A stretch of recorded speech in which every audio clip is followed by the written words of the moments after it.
I'm an artist, and I have all of these things I believe about being an artist and making money that I know are not true. And I'm hoping you'll convince me that they're not true by helping me do a visualization or whatever. Well, do you think that it is specifically related to being a starving artist, or do you think it is about money in general? Definitely, both, but definitely about money in general also, greatly. So do you think it's about money in general, or do you think it's about well-being in general? Ooh, that's a good question. In other words, do you have good luck? Do you find good parking places? Are people kind to you? Does the rainbow follow you around? Do you have pretty good weather? About 50% of the time. 50%. So more and more recently. You acknowledge that well-being exists, and you acknowledge that you tap into it pretty good. Yes. So you're wanting to goose up your ability to tap into well-being a little more? Yes, yes. So pick a scene, anywhere. On any subject? On any subject, because remember, the whole point of virtual reality is to find a moment in which you can feel good, and thereby allow things that you've been asking for to flow in. Okay. So pick something not relative to art or money. Well, we would start with something easier. Okay, swimming in the Caribbean. It's me snorkeling in the Caribbean. All right, so tell us what is the scene? In other words, in the scene we can't see the whole Caribbean. We can only see a little cove, or maybe the deck of a ship, or maybe a swimming pool, or maybe a snorkeling hole, or maybe an underwater fish park with little signs, or a cruise ship. In other words, give us a more specific place in the Caribbean. The place is an isolated cove, a white beach, and I can walk into the water, and it's crystal clear, and I can put on my this thing and this thing, the breathing thing. The goggle and the snorkel. And I can just go right out, 20, 30 feet out. Now tell us, what's the water like? And the water is not tepid and not freezing, but it's refreshing and cool. And so you're floating along in this water, and about what time of day is it? Oh, it's like 1 o'clock. So you have your face in the water and your back on the surface, and so you can feel the sun, and you can feel the water sort of washing across you, and you have some fins on your feet, and maybe, yeah. And so you are sort of flapping across the surface, looking down. And is there anyone else with you? No, I'm by myself. And what do you see? Oh gosh, I see beautiful coral, and I see fish with stripes and fish with dots and flead fish and turtles. I see a turtle. I see a black and white turtle. And is he aware of you? Yes. And is he beginning to swim towards you or away from you? Away from me. And are you following him? Yes. And are you keeping about the same speed with him? And now, is he taking any, in other words, is he darting off away? In other words, is the distance between you getting greater? No. You're staying right with him? Pretty close to him. And we're keeping about the same distance. It's about 2 or 3 yards.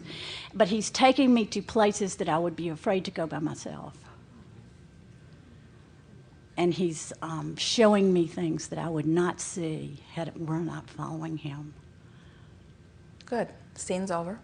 Felt good. Felt great. Except for that one little part where he's taking you places that you were afraid to go.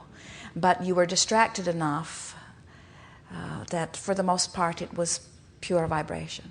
Yes. But I wasn't feeling fear with him. But I would, true. This is true. if you didn't get out quick. I'm sorry? In other words, that's the point of getting in, having a wonderful moment, and getting out. Getting in, having a wonderful moment, and getting out. Good. Now, you allowed dollars to flow during that visualization. Oh, I did. Because during that visualization, there was no resistance. Now, when you think about it, you were in the Caribbean, Somehow you got there. In other words, you didn't worry about the ticket. You didn't worry about how you got there. Right. You were in a remote place. In other words, you were having a lovely experience. All of that ups your sense of well-being relative to general well-being, relative to financial well-being. In other words, even though you were off the subject of dollars, you were in a state of allowing. Now, you haven't, however, done much about changing the way you really feel about dollars because you were off the subject. But you could stay off the subject of dollars. In other words, every time you feel the discomfort of dollars, you could go back to a vision like that. In other words, with a little bit of willpower, you could continue to hold yourself in good-feeling places. Here are some tricks or tools that will help you. When something uncomfortable sort of washes over you, you can say, I don't have to think about that now. Or, I'll think about that later. Or things are getting better about that. In other words, you just keep diverting yourself, diverting your attention from it. You are practicing the art of denial. In other words, you are not going to delve into the thing that you know when you get there feels uncomfortable. And what happens, the more you practice these virtual realities where you're actually contouring your vibration, where you're actually activating good-feeling vibrations, what happens is you sort of get addicted to the feeling of the good-feeling vibration. And then you get more unwilling to go into the not good-feeling vibrations. Some of you are already experiencing that. It is, in fact, sometimes why it begins to feel lonely, because when you're by yourself, you can conjure and feel good, and then when you're with someone else, sometimes just the old friendship activates something that doesn't feel so good. Have you ever left home, got feeling much more confident and sure of yourself, only to go home and find all your old insecurities surfacing again? Because everybody back there is still seeing you the way you saw them see you way back when. And so it's just a constant revisiting of subjects that are important to you, constantly reaching for better feeling thoughts around them. So now, let's practice just for the fun of it. We really want to emphasize that. Virtual reality is not a place that you go to fix things that are broken. If you use virtual reality to fix things that are broken, virtual reality is broken. In other words, it's a tool that won't work for you anymore. The whole point of virtual reality is to train yourself into active vibrations that are allowing in nature. You see that?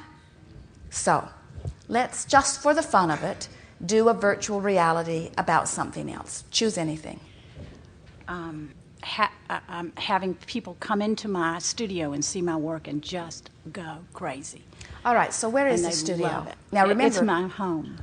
It can be anywhere. Oh, it can be anywhere. This is a virtual reality, so put it someplace that rocks your world. It's a large loft somewhere in downtown Atlanta, and there's plenty of room, and it has really high ceilings and brick walls, and it's full of my paintings, and there's light pouring in. There are huge windows that face east, and there's light pouring in. All right, now it's early in the morning and you're the only one there at first. Mm-hmm. And someone else has tended to cleaning it up. The place is shined and polished. It looks wonderful.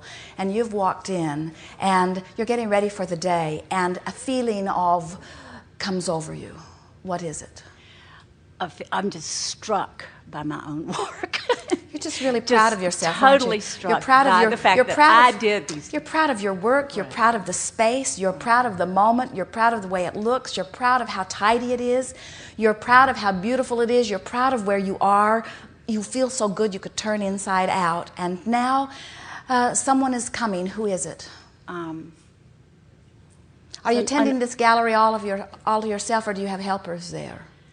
No, this is my studio, so no, I don't have any helpers, but I could have somebody come clean up my mess. Well, somebody's already been there and done that, but now someone's coming. Okay. Someone's coming. Who is it? Yes, it's an art consultant, and she's has fabulous connections. Yes. And she deals with, the Marriott Corporation. Yes, and what's the look on her face when she walks in? Just absolutely taken aback. Just cannot believe it. Has got to have them. And how does she find you? How does she find you? Are you open and receptive? Are you easy in demeanor? Are you bouncing off the wall with enthusiasm? This is your virtual reality. You get to be any way you want to be. How are you? How are you meeting her? In other words, here she is. She's a high-powered consultant. She has the means to do a lot fast. She's moving very fast. She's really a businesswoman. Right. She meets you, and you are in a state of heightened clarity. You are so proud. You're tuned in, tapped in, turned on. Mm-hmm. Everything looks great. You know she's impressed. You can see that she is. She asks for your paintings, and you say, but of course, I've been waiting for you all of my life. Scene's over. Felt good. Felt pretty good. Powerful. Powerful things happen with this virtual reality. You do more in a little setting like that than you could do in years of trying to make things happen. In other words, because you've been asking the universe all over the place, the universe knows what you want. Practicing these puts you in a different active vibration. Do you know that people all over the city are now accessible to you that a few moments ago were not? In other words, this orchestration that we talk about where the fairies of the universe are orchestrating circumstances and events, you just changed. Your resume just went out to more people. In other words, vibrationally you are more accessible in more ways. More rendezvous will be happening now as a result of this moment in time. You get how it works? It has never been about anything else. Think about the virtual realities that you've been practicing. In other words, every time you focus on anything and generate a mood or an attitude or an emotion, you're right in the middle of a virtual reality. Everything that every one of you lives, without exception, everything that every one of you is living in what you would call manifestation, was virtual realityed by you first. Every bit of it. We'd say you're all doing very well. And we'd say without exception, you can do even better. Just by doing it on purpose.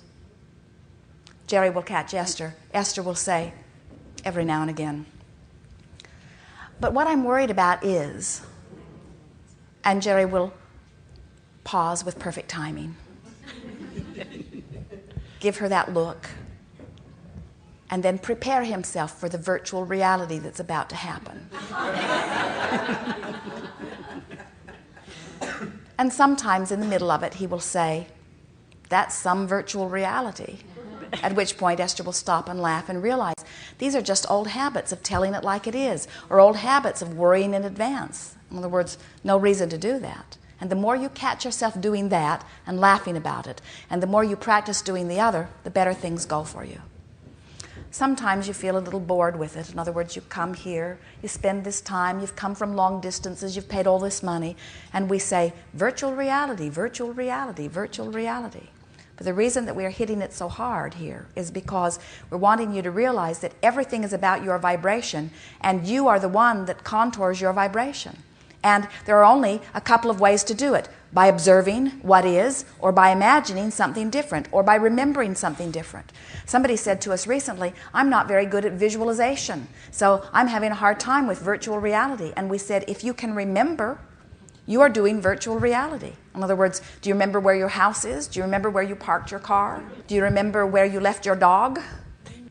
If you can remember, you are doing virtual reality because you are conjuring something that is not happening in this moment, you see. So as you deliberately conjure, and you get better and better at it, you get so good at picking a scene. You'll get so you can tell which scenes work best for you, outside or inside. You'll get so you can tell which people to bring in first. You'll get so you can tell what time of day works best for you in your virtual realities. You'll get so you could pick any subject and turn it into something that feels good. You will discover enormous entertainment value in virtual reality. And another thing that begins to happen right away is, as you play in these virtual realities and you achieve vibrational harmony with these thoughts, and they are so comfortable that you keep going back to them again and again, when they show up in your real life experience, you're going to have a zinger. You're going to have a powerful zinger. In other words, you will shudder as you recognize there is the physical manifestation of that which only a week ago was but a twinkling in my eye. It was just something that I imagined briefly and pondered sort of, and used to feel good a little bit, and activated, and here it is, full-blown, right here in my experience. Because law of attraction says that it must be that way. We're not trying to get you to do virtual realities because we think that there's a bunch of things that you need to fix. We're wanting you to do virtual realities because it's a lovely way to spend time in a place of allowing who you really are to flow. If you practice virtual reality or practice remembering, or practice observing, as you're sifting through anything, deliberately looking for things that feel good while you find them, you are infused with the fullness of who you are. You have access to all-powerful thought. Infinite intelligence is yours for the taking. Your timing will be perfect. Your flexibility will be perfect. All of the cells of your body come into alignment. The people that are important to you will receive meaningful things from you.